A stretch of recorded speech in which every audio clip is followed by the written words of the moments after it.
উহুদের ময়দানে যুদ্ধ করতে করতে হযরতে খানজালা রাদিয়াল্লাহু তাআলা আনহু শহীদ হয়ে গেলেন।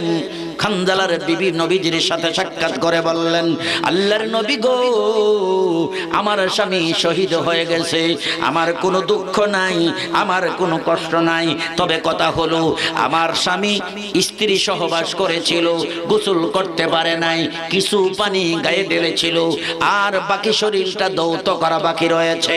হাতের মধ্যে তরবারি নিয়ে যুদ্ধের ময়দানের জন্য বের হয়ে গেছে।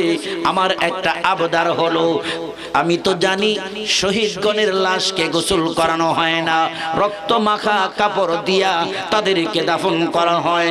আমার একটা আবদার হলো, আমার স্বামীর শরীরটা নাপাক ছিল, তাকে যেন গোসল করানো হয়।